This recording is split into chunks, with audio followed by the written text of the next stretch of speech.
Chers frères et sœurs, Assalamu alaikum wa rahmatullah wa barakatuh. Le sujet du jour a pour thème l'avarice, un chemin vers le feu de l'enfer.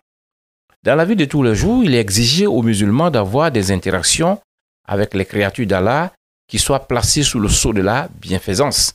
En clair, l'impact des actions du croyant sur son environnement immédiat et lointain doit être obligatoirement positif. Sinon, il est dans le péché. En cela, la générosité est un acte fondamental pour le croyant et constitue un axe central du bonheur ici-bas et dans l'autre monde. Malheureusement, dans un monde dominé par le souci du profit individuel, la générosité devient une denrée qui se raréfie. Tant l'être humain restons convaincus que seule l'accumulation des biens fait son bonheur. Ainsi, l'avarice tend à devenir une norme sociétale alors qu'elle est fermement condamnée par Allah. Car Allah a averti que l'avare est destiné à être sévèrement puni au jour du jugement dernier. À ce propos, Allah met en comparaison le généreux et l'avare au verset 5 à 11 de la sourate 92, la nuit. Et je cite, « Celui qui donne et craint Allah et déclare véridique la plus belle récompense, nous lui faciliterons la voie au plus grand bonheur. Et quant à celui qui est avare, se dispense de l'adoration d'Allah et traite de mensonge la plus belle récompense, nous lui faciliterons la voie à la plus grande difficulté et à rien ne lui serviront ses richesses quand il sera jeté dans le feu. » Fin de citation. Comme on le voit, l'avare ne peut nullement accéder au paradis. Au contraire, il est destiné au feu de l'enfer. En effet, l'avare par principe ne partage pas. Il n'a aucune empathie pour les plus défavorisés. Il amasse les biens pour en jouir seul. Il est dans une sorte de mécréance qui l'entraîne à croire que la jouissance de ce monde est la seule chose qui vaille, niant par là les délices de la vie de l'autre monde, donc sa rencontre avec Allah.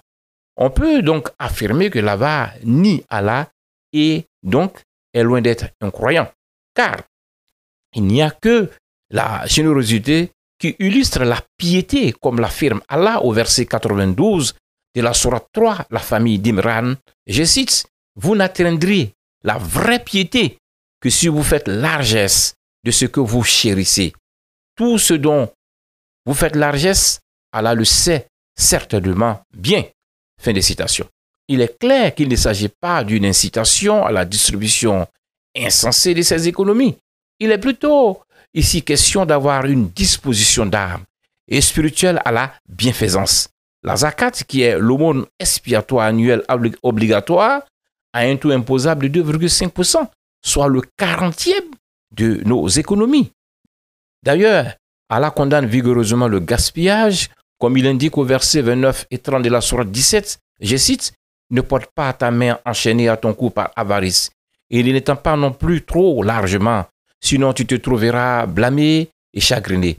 En vérité, ton Seigneur étend ses dons largement à qui il veut, ou les accorde avec parcimonie.